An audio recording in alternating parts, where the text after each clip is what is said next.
تكونوا بخير. فيديو جديد مع حنان اللولي، والنهارده هنعمل كب كيك على قدنا كده، مش بمناسبة الكريسماس ولا حاجة، احنا عاملينها نحل بيها. يلا نشوف النهارده هنعمل ايه وهنعمله ازاي. ببيضتين بس يا جماعة هنعمل احلى كب كيك للأولاد. نسمي الله ونصلي على الرسول. يلا نبدأ الفيديو بتاعنا. كل ما عليك يا ست الكل هحتاج ربع كيلو دقيق، هتنخلي كويس جدا، وبيضتين بس كده، لا طبعا، ونص كوباية سكر. انا بقولك المقادير يعني بالنظر كده، وهكتبها لك برضه في الديسكريبشن بالجرام. تمام يا ست الكل. يبقى معايا ربع كيلو دقيق، عليهم بيضتين، وكمان معايا نص كوباية سمنة أو زيت، يعني أي مادة دهنية. تمام يا ست الكل. ونص كوباية سكر، ومعايا كمان نص كوباية حليب، يعني بيضتين وكل حاجة أو نفس الكوباية أو نفس الفنجان الصغير اللي أنت هتستخدمه. تمام يا ست الكل. ريحت دماغي ضربتهم في الخلاط ونزلت بالدقيق المنخول ومعلقة بيكنج باودر. معلقة واحدة مش محتاجة، الكب كيك يا جماعة بيطلع ناجح جدا.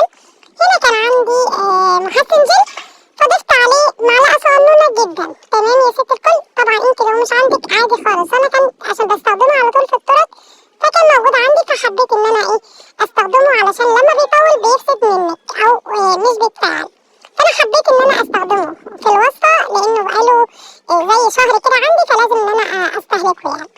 خلاص كده. فباقي النص كوباية الزيت، عايزة اقولك ان المادة الدهنية حطيها في الاخر، لان انا ضربت البيض والسمنة، البيض والسكر واللبن في الخلاط، وبعد كده نزلت بالدقيق، وبعد كده المادة الدهنية.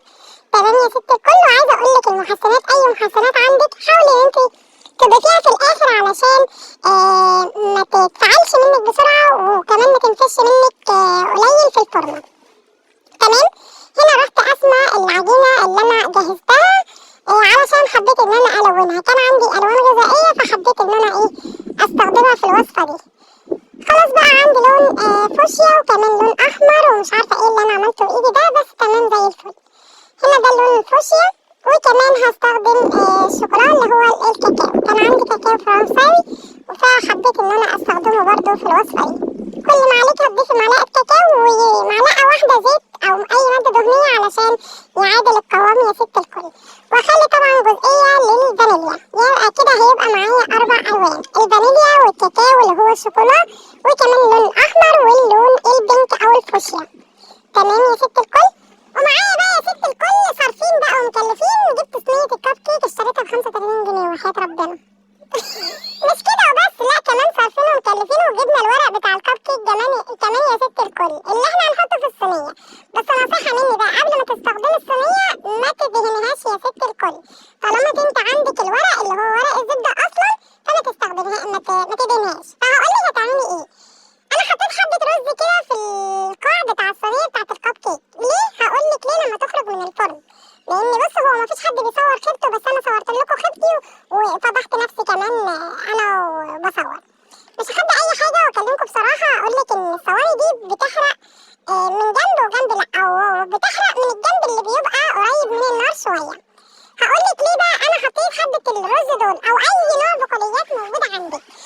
استخدمي اي نوع بقوليات وحطيه في قعر الصينيه او تحت الورق بتاع الكب كيك علشان تتجنبي الحرق اللي انتي هتشوفيه بعد ما يخرج الكب كيك من الفرن.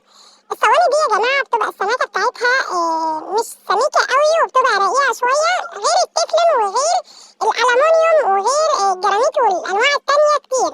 فنصيحة مني لو انت مش هتحطي أي نوع بقوليات، حطي الصينية دي جوه صينية تانية عندك أكبر منها علشان تتجنبي الحرارة شوية. تمام.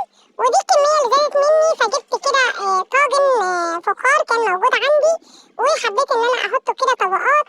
الالوان بقى اللي زايدة منك، لان انا مش هعمل غير صينية واحدة بس كب كيك اللي هم 6 وحدات، فحطيت كل الكمية دي في الطاجن. وبرده مش عارفة بقى استخدم ايدي ليه، سامحوني يا جماعة معذرة، بس انا بقول لكم ان الحاجة دي احنا اللي هناكلها، فانا غاسلة ايدي كويس تمام وزي الفل. هنا جبت بقى خلة اسنان وقعدت اعمل بيها كده الشكل اللي هو يطلع لي شكل وردة كده او زي الزجزاج شوية.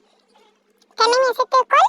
هندخلهم بقى الفرن على درجة حرارة 120، وخرجوا بقى من الفرن وطالعين لنا زي القمر وبسم الله ما شاء الله. عايزة اقول لكم ان انا دي حطيتها في كوباية قهوة يا جماعة، اللي هي كوبايات الورق. تمام. ودي الكبيرة بقى بص طلعت تمام وكل حاجة، بس حسيت ان هي نشفت مني شويه في الفرن، لانها حسيت ان هي بتتكسر كده شويه معايا.